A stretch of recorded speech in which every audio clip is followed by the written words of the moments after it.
Okay, where we start last night is Luka Doncic, who had an amazing 60-point effort as the time we record this last night.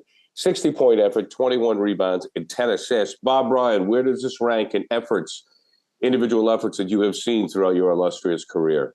Well, it's an all-timer. It's right up there with some of the greatest individual games, certainly that the league has known. I think, and the thing about this, though, to me, is I think we don't start with Luka. We start with Nikola, and then we talk about the fact that are we talking about a Middle European? Anything you can do, I can do better. I mean, let's go back to Christmas Day, folks. No, actually, let's go back to the 18th of the month when Jokic and the Nuggets were playing host to Charlotte, and he hit them with a 40-27-10 triple, which we thought was pretty good, in a 4-point game. That's the other thing. Right. Then on Christmas Day, he went 41-15-15 in a 3-point overtime win. Note this. Now we got Luka last night. The numbers are staggering, okay? 60 points, 21 rebounds, 10 assists in an overtime comeback win. And he tied the game up to get it into overtime on and as a result, after having deliberately missed a free throw and all the ball being batted around, he heaved one from about 12 feet and it went in. Anyway, look, this guy is a marvel. He's not sculpted. Neither one of them. They're not sculpted. That's what I was thinking. When you were saying that, that's exactly what I was thinking, Bob. It's like these guys' physiques compared to the rest of the top players in the NBA, they're in the gym, I'm sure, but they don't look like they're. No, it's like when you look at a guy like a good example of a big man who is, extraordinarily overtly athletic, Embiid. Yeah. Well, I want to talk about him before we're done too, what he's doing. And he's an athlete and he's an excellent basketball player. These other guys they're athletic, in a bird sense, the hand-eye, the intelligence. They're good athletes. Good, but they're basketball players. That's what they are. And there's if you're both, okay. But if you can you don't have to be extraordinarily athletic in the sense that we have come to, define it in the 21st century to be a good basketball player. And these two guys are obviously exceptional basketball players. The thing that I love about both of them, particularly Doncic, because he is smaller and he does face the basket and handle the ball actually directly more. He goes wherever he wants to go. Yeah. And he goes at his pace. I'm coming. You're not stopping me. I'm taking my time. This is part of the deal. That what makes it so fascinating to watch him. You know what the incredible part is? His supporting cast. The second best player is Christian Wood. Spencer Dinwiddie's a nice player, right? Tim Hardaway Jr. is a nice player, but this dude needs help. And maybe that's part of why he's putting up these ungodly numbers is because he has to, and he's got the ball in his hands all the time. And you actually hear people criticizing the Mavs for that. Everybody else stands around and watches. Well, they don't. I mean, he does do a lot of dribbling, but he finds guys. He scores. He rebounds his position about as well as anybody in the league. And again, he might. I tweeted it last week. Tatum, MVP front runner. Listen, it could change every game with these guys. We've got a lot of worthy candidates this year. That's right. And that's fine. And, this is a discussion that, 20 years ago wouldn't be taking place any earlier than the trading deadline at the earliest. That's where we are now because of people like us and talk shows and the proliferation of media and competition and topics needed. Well, I also think, Bob, it's that, but I also think the parity of the talent in the league has increased greatly. If you went 20 years ago, it was, well, let's do, where are we then? I mean, that's the Michael, right? 20 years ago was the Shaq Kobe era, Shaq Kobe. So, but generally, as I remember, and we could start with Larry and Magic, it was Larry Magic, and really nobody else. Then it was Michael, and then Barkley a little bit, and then you went to Shaq and Kobe. But now you go across the league, and I think it is because of the European impact on the league, is you go from whether it's Memphis or Dallas or Denver or Boston or New Orleans or the Lakers on any given night or the Clippers. I mean, I was just looking at the standings. I mean, there's like a Hall of Fame stud on like 15 teams. I wonder, Bob, why is that? Why do you think that is, that there's more guys across the league than just two dominant players, two or three? I think part of it's the globalization. No question. And I'm big on that. And also just guys get inspired. I would like to think that Ja Morant, the little Ja Morant, right. I don't know if he overlapped, if he would have looked up to, say, Iverson. I think Iverson was an inspiration for some guys in at his time, for sure. And we all know how many guys have been inspired by Kobe, the current crop. This generation. Yeah, they're inspired by these guys. Yeah. I mean, I never get tired of watching Ja Morant. Well, I mean, I'm with you on that one, Bob. But I mean, just real quickly, I mean, if you look in the East from the Celtics to the Bucks, down to the Nets, which will get the Cavaliers have studs now. I mean, Garland had 46 the other night.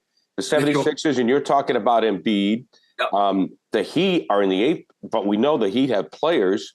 Then you go over to the West, and you go to Mavericks, Suns, Clippers, Grizzlies, Pelicans, Nuggets, and even the the Trailblazers, all stars. Oh, Lillard All-stars on every team. The league has never been better when it comes to talent. Lillard was on my top 75. He was close. He was one of my last selections. Zion is playing. He's on the floor. Knock on wood right now. Yeah, Kawhi's coming back. Kawhi's coming back now, and right. Yeah. No, it's good. It's a bountiful. Well, I wonder how much of this too, guys, is when you're looking at the numbers now. It's a different league now where all the numbers are I don't want to say inflated, but they're obviously offensively they're so different than they've ever been. I wonder if that plays into it at all too. Sure. I mean, listen, kids are coming out of the womb shooting the three. Yeah. I mean, it doesn't matter. You got 7-footers. Everybody can shoot the three, right? I mean, everybody. That's pretty much everybody but Ben. Right. Well, yeah. No, I'm not. By the way, conversation. I've been keeping my eye on Ben. I want to make sure we touch on him before we get out of here today. But no, you're right. It's the world. Oh, of course. And I think the greatest. Well, I'm just throwing this into the conversation because he is a 7-footer who shoots threes. The most amazing career adjustment I have ever seen in all the years I've covered the league, 53 plus years, is Brooke Lopez. Yeah. Going from being a textbook, back to the basket, aircraft carrier, Al McGuire center, into a guy who is a major three-point threat. Look at and you go back and just look at his career stats and how it wasn't even part of his thinking when he came into the NBA.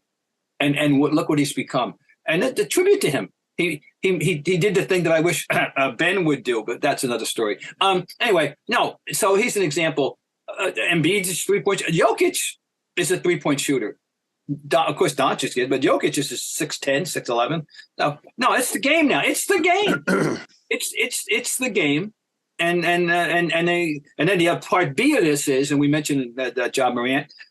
Once upon a time, there was a distance spot in the league that I called Curry Land, and he was its sole occupant. He was the only guy who operated in Curry Land. Well, guess what, folks? Trae Young operates in Curry Land, and he ain't the only one. And but he's not Steph Curry. No, he's not. But he shoots. He can make him from there. Yes, he can make him. I'm just saying. Well, at some point, maybe next episode, I do want to talk a little bit about Trae Young because some of the speculation that he'll be the next. I think Chris Haynes put it out there. He'll be the next All-Star to demand a trade, and where the league's going with that. Okay, fine. That's good. We'll keep that. That's a big market tease right there. So as we pay homage to Luka, you wanted to touch, which was a terrific night again, 60 points, 21 rebounds, and 10 assists. Again, in a 126-121 win over the Knicks.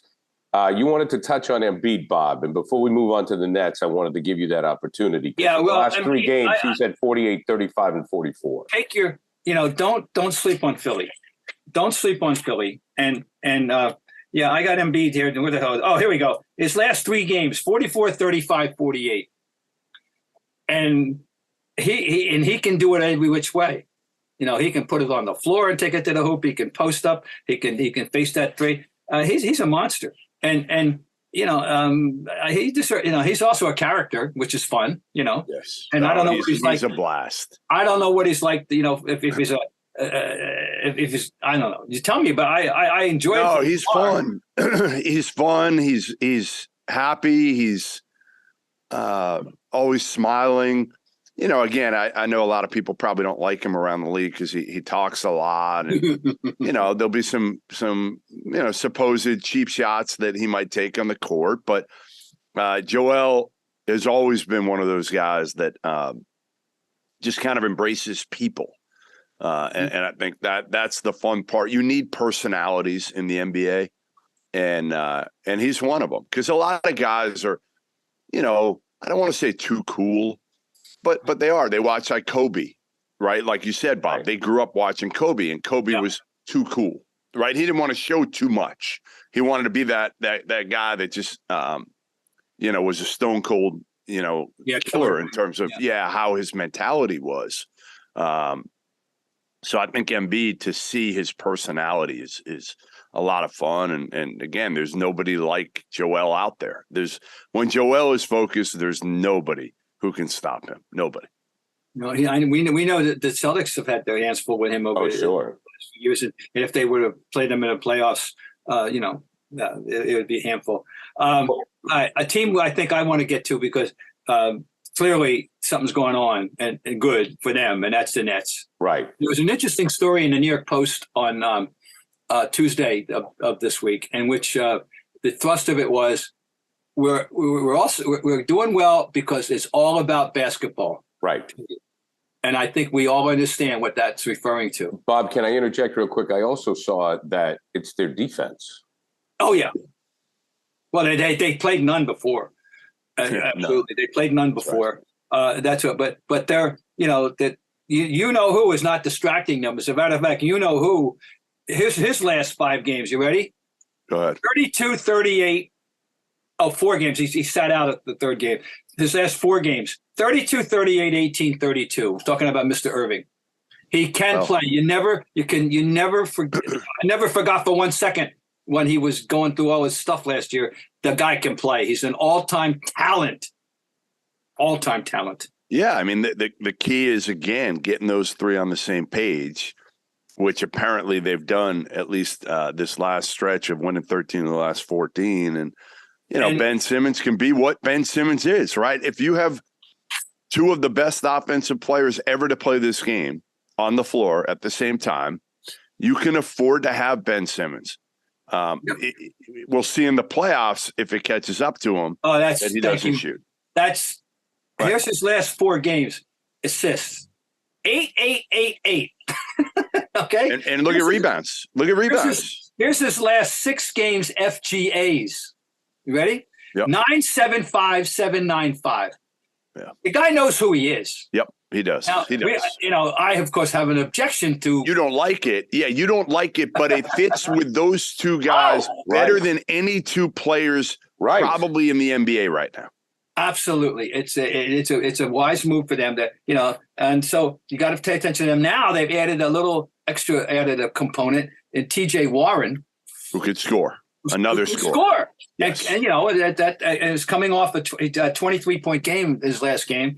I looked him up. You know, he's one of those guys that, you know, you have to. He had a great year 2 years ago, then he got hurt. He got hurt in Indiana. You know that he had a 3-year run of 19, 18, and 19 points a game? Well, I didn't. He just flew under my radar. I remember how good he was in the bubble. Do you remember? You remember the bubble? Now that you mention it. Right. Yes. He went bananas in the bubble. I had forgotten that. Then he got hurt, but he's perfect. Again, you throw him out there with KD and Kyrie, and then you got Ben Simmons with like Royce O'Neal or Claxton, one of those guys. And listen, the bottom line is Ben Simmons, prior to the injury, was one of the best defenders in the game. Okay. Claxton is a good defender. Royce O'Neal's, KD's a good defender. The only one of the group that sucks defensively is Kyrie. And TJ Warren's not a great defender either. But Kyrie is the one guy who cannot defend and will not defend out of that group. But the rest of them can, and if they're willing, like we'll see now. Like and give Jacque Vaughn a ton of credit here because it was supposed to be Ime Udoka, according to a couple of the biggest media people out there who said it was going to be Ime. That fell through, and they settled for Jacque Vaughn. But you know what? All it's about is, like, to me, managing people is the biggest thing for Absolutely. Whether it was Steve Nash. And Steve Nash was probably too nice a guy. My guess is Jacque Vaughn kind of holds them a little bit more accountable. But, yeah, I mean, this team is rolling right now, and we'll see if they can continue it, and then we'll see what it looks like in the playoffs. I mean, and there's additional firepower sitting in the wings with Seth Curry. Yeah. Harris is hurt again. He may, I don't know if we'll ever count on him. I'll have to X him out of it for the time being. But Seth Curry will be back. They got firepower. They're starting to look like one of those teams you don't want to face in the playoff teams, which you get in every sport, You don't want to. But, hey, good for the mix. It's fine. They're I think they're very much for real. I want to elaborate on Jacque Vaughn a little bit because I saw this, Jeff, and I'm paraphrasing here. We stripped the playbook. Guys are playing free of mind. Are you seeing that, and your thoughts on that? Yeah, I mean, like they're again. I think sometimes too, it's just a voice needs to change. Sometimes it's the right time, and it had run its course with Nash, and I'm not sure he was that unhappy. Also, where for Jacque Vaughn, this is another opportunity, and kind of like Joe Mazzulla in a way. Obviously, Joe Mazzulla comes in with a better culture this year, but there were a lot of issues going on left behind from Ime that he had to kind of clean up. And it's a players' league now. We know that. Unless your name is Greg Popovich, you're not going to lay down the wood with these guys. You got to let them kind of at least feel like they're running the show. Maybe that's the biggest thing, right? Like make them believe they're running the show, but they're not quite running the show. That's a good point. It's a good point. Hey, before we go on, I just want to back up one more time, just to point out the story. Luka Doncic will not turn 24 years of age until February 28th, 2020. I mean, this kid could go down. I mean, at this pace, what he's doing, like, I mean, again, just at such an early age to be this dominant. And part of it, I remember Mike Schmitz, who worked for ESPN, him telling me in that draft, he was touting Luka as the number one pick in that draft. And Mike's now with the Portland Trailblazers, but just telling me like how far advanced he was at that young age from international competition. And probably was 15 when he turned pro. It's amazing. Again, but again, him and Tatum and Ja at such a young age to be this dominant, and they've got all it is health for those guys. And then there's some other young, I tweeted that out. I said, like, these three are all under 25. And people were like, well, what about, Shai Gilgeous-Alexander and Anthony Edwards? I'm like, no, those guys aren't in that category. Like, those three are in kind of a category by themselves right now in terms of players under 25. And I think you're splitting hairs to some degree when you try to figure out who's the best of the three. They're all different. I think most people would take Luka right now, and rightfully so. But Luka's also got the ball in his hands all the time. Tatum doesn't. Ja's special too. He just does it a little bit differently a lot differently than Luka. Well, yeah. Okay. Anyways, Bob, do you have something else, Bob? Not something that's flashed across my mind, but it's skittered out into the. Yeah, I hear you, dude. I'm sorry, I missed you. Okay. Anyways, the Celtics did beat the Rockets. That's really not the discussion, but the Celtics have turned it around in that, Bob, the Bucks, that was a statement game. It amazes to me, the Celtics are still on top of the East, despite that little, speed bump that they had, which at the time looked like a brick wall. I was like, oh my God, are the wheels going to come off? Well, I didn't feel that the wheels going to come off, but I was like, okay, when are they going to, we knew they'd be back. But then the winner of Milwaukee was much needed and seemed to set them back on track after two losses to Orlando. Yeah, and they I wasn't panicking. I wanted to, but I definitely thought that they needed to show up against Milwaukee, and they did, and that was very reassuring. But go look at the 3-point shooting. I'm sorry, live by it, die by it thing. Yeah, I still what ultimately still worries me about this team in the long run. And although we're going to get to a new component that changes things, but they were shooting at an extraordinarily high rate in the beginning of the year, and there had to be a market correction, and we had that severe market correction in that stretch that you just alluded to. Yeah. And even the first half last night, there was another dreadful first half shooting before they, and all that. But I was reassured about that. Now let's get to the big addition. Because when they were there last night, right? You were there. I was there last night. Not a big time win, but there was something that you saw. By the way, talking about youth, the team that Stephen Silas put on the floor, the elder statesman of the starting lineup was 22 years of age. Wow. Kevin Porter Jr. And ranged from 19. By the way, Jalen Green. He's pretty damn good. You knew that. You told me. You told me, Jeff Goodman. You sold him to me. I didn't, but I like him a lot. You have to like him. Okay, folks.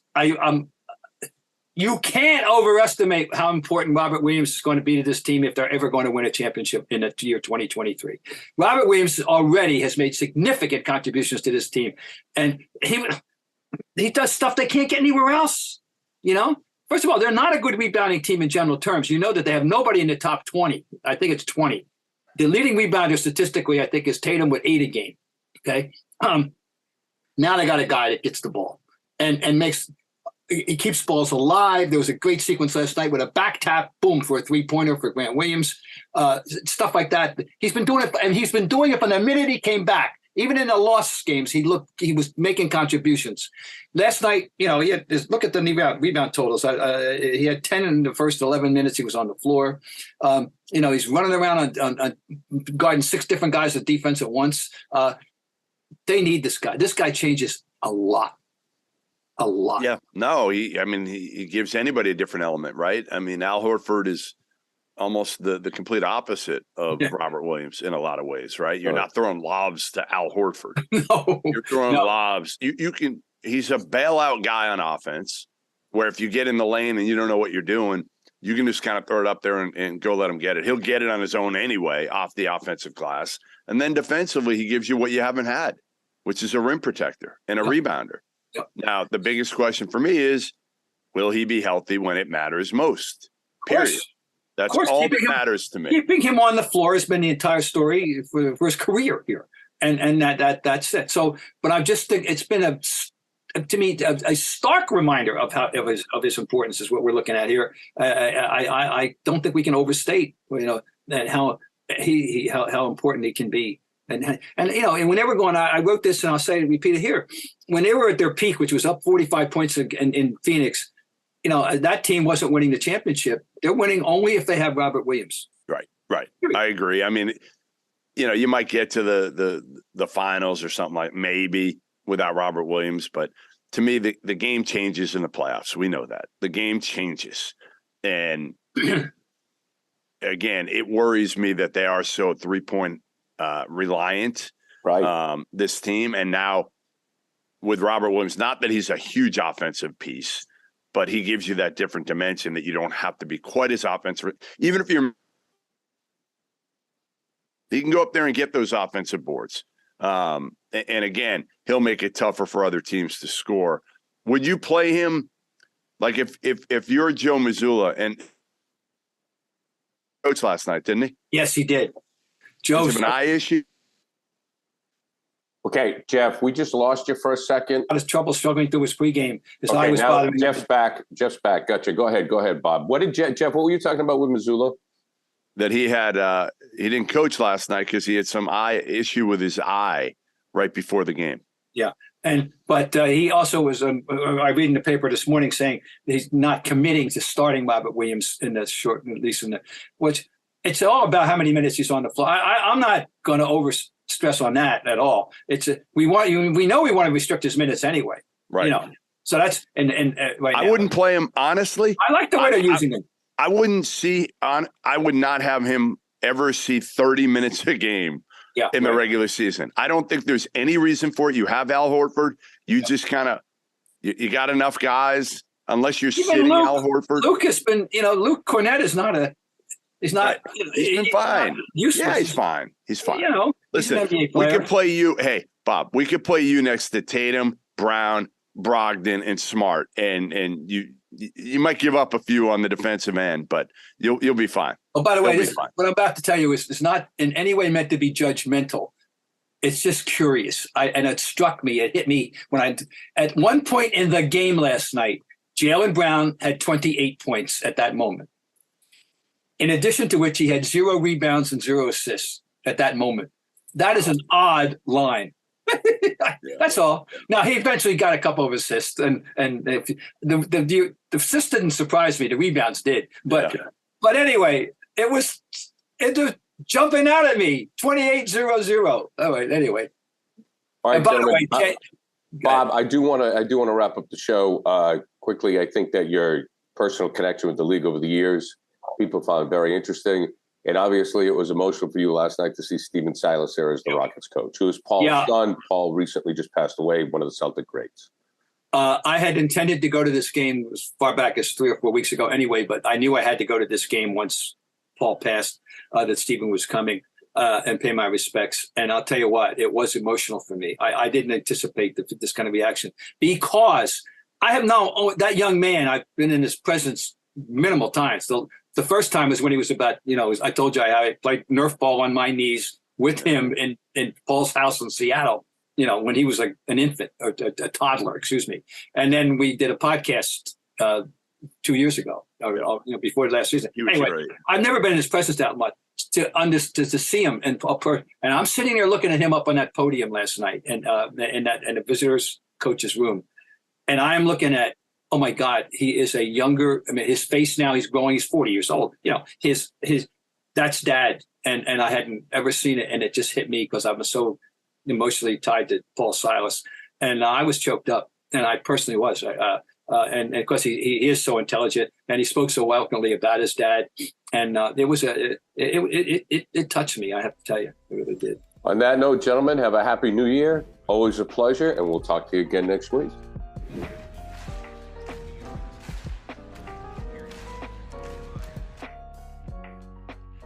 Every day. This episode of the Bob Ryan and Jeff Goodman podcast is brought to you by Athletic Greens. Athletic Greens is going to give you a free 1-year supply of immune-supporting vitamin D and 5 free travel packs with your first purchase.